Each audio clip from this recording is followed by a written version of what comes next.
एक तरफ social media एक प्लेटफॉर्म है जहां यूथ अपने आइडियाज, ओपिनियंस और टैलेंट को दुनिया के सामने लाते हैं, लेकिन दूसरी तरफ यही प्लेटफॉर्म कभी कभी कंट्रोवर्सी, मिसअंडरस्टैंडिंग और इवन लीगल ट्रबल का रीजन बन जाती है। ऐसा ही एक कहानी है शर्मिष्ठा पनोली का, एक 22 साल की लॉ स्टूडेंट और सोशल मीडिया इन्फ्लुएंसर, जिसे रिसेंटली कलकत्ता हाई कोर्ट ने इंटरिम बेल दी कुछ दिन कस्टडी में रहने के बाद। पर कुछ बहुत ही तीखे रिमार्क्स और सीरियस क्वेश्चंस रेज किए हैं, और वो क्या है हम इस वीडियो में देखेंगे। पर शर्मिष्ठा के लिए मामले बिगड़े उनके ऑपरेशन सिंदूर वीडियो वायरल होने से, जिसके बाद उनके ऊपर रिलीजियस सेंटिमेंट्स हर्ट करने का आरोप लगा और उन्हें गुरुग्राम के एक होटल से अरेस्ट किया गया। शर्मिष्ठा का केस सिर्फ एक लीगल बैटल नहीं था, बल्कि एक इमोशनल रोलर कोस्टर भी था, उनके लिए, उनके पेरेंट्स के लिए और उनके फॉलोअर्स के लिए। उनके फादर पृथ्वीराज पनोली ने उनकी रिलीज के बाद मीडिया से बात करते हुए कहा कि I am very happy, no father wants his daughter to be in jail. She has a kidney problem and ADHD. It is necessary for her to take medicines, but since we didn't have the prescription, we couldn't give her medicines in jail. This must have been a good lesson to her. She will do well from now. इस एक statement में एक पिता का दर्द, relief और उम्मीद तीनों क्लियरली दिखती है। शर्मिष्ठा के health issues, chronic kidney problem और ADHD उनकी कस्टडी को और भी चैलेंजिंग बना देते हैं। जेल में मेडिसिन ना मिल पाना उनकी हेल्थ के लिए खतरनाक हो सकता था। पृथ्वीराज ने ये भी एक्सेप्ट किया कि फैमिली शर्मिष्ठा के कुछ ऑनलाइन पोस्ट से खुश नहीं थी। उन्होंने कहा, She used to show us her videos. We told her we didn't like a few of them. We even deleted some. When she posted the video that led to her arrest, we had asked her to remove it. She eventually did delete it and also apologized. Sharmishtha ने 15 मई को video delete कर दिया था और माफी भी मांगी थी, लेकिन फिर भी FIR रजिस्टर की गई। उनका अरेस्ट 30 मई को हुआ जब उन्हें गुरुग्राम के एक होटल से पकड़ा गया। उनका वायरल वीडियो अलिजिडली कम्युनल था और कुछ लोगों ने उसे रिलीजियस सेंटिमेंट्स हर्ट करने वाला बताया। पर क्या वीडियो इतना प्रोवोकेटिव था, उसके लिए अरेस्ट जरूरी थी? अब जब कलकत्ता हाई कोर्ट ने बेल दी तो ये भी कहा कि कंप्लेन में कोई सीरियस कॉग्निजेबल ऑफेंस का मेंशन नहीं था। कोर्ट ने शर्मिष्ठा को अपना पासपोर्ट सरेंडर करने,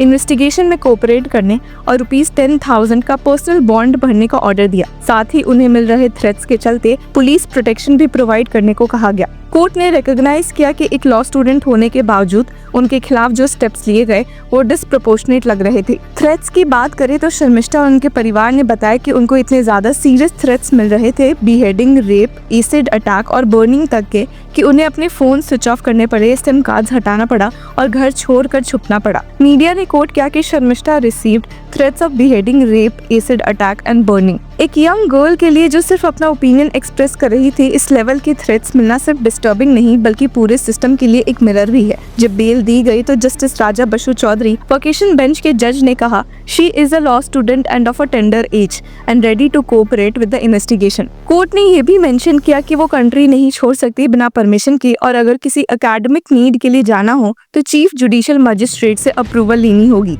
साथ ही बेल कंडीशंस में ये भी लिखा गया कि शर्मिष्ठा किसी विटनेस को इंटिमिडेट नहीं करेगी और इन्वेस्टिगेशन को इन्फ्लुएंस नहीं करेगी। आपको याद दिला दे कि पहले बेल पिटिशन को जस्टिस पार्थ सारथी चैटर्जी ने रिजेक्ट कर दिया था, ये कहकर कि in a country of remarkable diversity, freedom of speech and expression doesn't mean one can go on hurting others. ये स्टेटमेंट एक फिलोसॉफिकल और कॉन्स्टिट्यूशनल डिलेमा को हाईलाइट करता है, फ्री स्पीच और रिलीजियस हार्मनी के बीच की थिन लाइन। पर बाद में जस्टिस चौधरी ने जब केस डायरी एग्जामिन की तो उन्होंने पॉइंट आउट किया कि शर्मिष्ठा का अरेस्ट वारंट शायद मैकेनिकल मैनर में इशू हुआ था। उनका ऑब्जर्वेशन था कि the primary challenge was that the complaint did not disclose a cognizable offence. Nothing of the words spoken by the petitioner Panoli could be made out. और सबसे interesting बात ये थी कि अलेज्ड वीडियो जिसके बेसिस पर FIR फाइल हुई थी, वो वीडियो ही केस डायरी में नहीं था। जस्टिस ने पूछा, where is it video in the complaint? So that means the police did not look into it. The magistrate's order says that the report is awaited. अगर video ही नहीं है file में तो ऑफेंस किस बेसिस पर establish हुआ?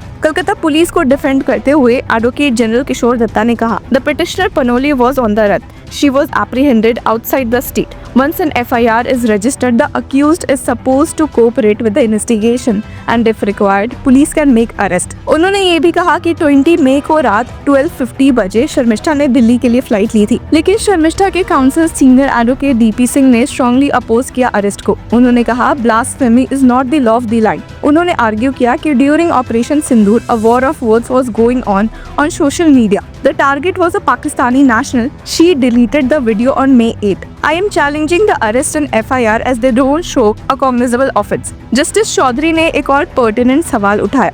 The complaint says she is a law student and the particular school she is studying isn't also mentioned. I want to know, is she in politics? Is she so famous that everyone knows everything about her? ये सवाल media और social media को overreach पर भी एक indirect comment था कि कैसे एक इन्फ्लुएंसर बन जाने के बाद हर एक एक्शन पब्लिक स्क्रूटनी के अंडर आ जाती है। उनके काउंसिल ने बताया कि उन्हें पुलिस हेडक्वार्टर्स में बोला गया था कि लोकल पुलिस स्टेशन उनको प्रोटेक्शन प्रोवाइड करेगी, लेकिन ग्राउंड रियलिटी में उनके घर के सामने लोग जमा हो गए थे। दे Panoli's family found people in front of their house. They were so scared, so they booked tickets and left. Senior Advocate Singh ने ये भी क्लैरिफाई किया कि पुलिस का क्लेम कि उनके घर 3 दिन गए थे वो गलत था, क्योंकि her mother was there. There is CCTV footage and guards testimony. जब जस्टिस चौधरी को बताया गया कि शर्मिष्ठा को लाइफ थ्रेटनिंग थ्रेट्स मिल रहे हैं, उन्होंने फेयर सवाल उठाया। If she Panoli can be apprehended, then they, those who threatened Sharmishta, should also be apprehended. ये स्टेटमेंट सिर्फ शर्मिष्ठा के लिए नहीं बल्कि सभी के लिए एक मैसेज है कि लॉ मस्ट एक्ट इक्वली, चाहे वो इन्फ्लुएंसर हो या अनोनिमस ट्रोल्स। बेल मिलने के बाद पृथ्वीराज पनोली ने इमोशनल नोट में कहा कि as a parent I am very happy. We had full faith in the judiciary. She can now lead a normal life and not be in jail. Like any parent, we would want security for our child. She's a very intelligent girl and will learn. I had not asked her, but she deleted the videos. ये कहना कि उन्होंने video delete करने के लिए नहीं कहा था, लेकिन फिर भी शर्मिष्ठा ने किया, ये दिखाता है कि वो अपनी गलती समझ चुकी थी और रिस्पॉन्सिबल तरीके से एक्ट करना चाहती थी। अब ये पूरा मैटर एक बड़ी डिबेट को जन्म देता है। क्या ऑनलाइन एक्सप्रेशन के लिए अरेस्ट जस्टिफाइड है? क्या पॉलिटिकल या रिलीजियस सेंसिटिविटी का मिसयूज हो रहा है टू साइलेंस वॉइसेस? और क्या जुडिशरी सिस्टम एक बैलेंस मेंटेन कर पा रही है between freedom and accountability? Sharmishta Panoli की कहानी एक मिरर है मॉडर्न इंडिया के लिए, जहाँ social media, stardom, legal literacy, mental health और फ्री स्पीच एक ही नैरेटिव का हिस्सा बन जाते हैं। इस केस ने ये भी दिखा दिया कि लॉ स्टूडेंट्स भी कभी-कभी लीगल सिस्टम के कॉम्प्लेक्स मेज में फंस जाते हैं, लेकिन जुडिशरी का टाइमली इंटरवेंशन, बैलेंस्ड ऑब्जर्वेशन और प्रोटेक्शन का ऑर्डर इस केस को एक मीनिंगफुल डायरेक्शन दे देता है। अब आगे देखना होगा कि इन्वेस्टिगेशन का आउटकम क्या होता है, लेकिन अभी के लिए justice has taken a step in the right direction. तो व्यूअर्स, आपकी क्या राय है हमें कमेंट सेक्शन में जरूर बताएं, और तब तक के लिए keep following law Chakra. Hello law lovers and justice seekers, welcome to law Chakra. हम आपके लिए लेकर आए हैं कुछ बहुत ही exclusive. Introducing law Chakra prime membership, जो आपको देगा exclusive access like never before, यानी कि फुल इनसाइडर एक्सेस, वो भी बस घर बैठे। यही नहीं, प्राइम मेंबर को मिलेगा access to exclusive interview session with renowned जजेस, लीगल एक्सपर्ट्स एंड लॉयर्स। ऐसे इनसाइट्स जो आपको कहीं और नहीं मिले। इसी के साथ अगर आप कभी सोचे कि हम कैसे लेकर आते हैं आपके लिए ये लीगल अपडेट्स, तो इसके लिए भी प्राइम मेंबर्स के लिए है हमारे पास एक special sneak peek behind the scenes of law chakra. Brainstorming session से लेकर ब्लूपर्स तक सब कुछ। In short, more content, more update and more analysis. Political legal controversies हो या इन डेप्थ लीगल सेशंस, सब कुछ आपको मिलेगा एट वेरी मिनिमल प्राइस। बनिए लॉ चक्रा की प्राइम मेंबर और अनलॉक कीजिए full potential of legal knowledge. अभी ज्वाइन कीजिए।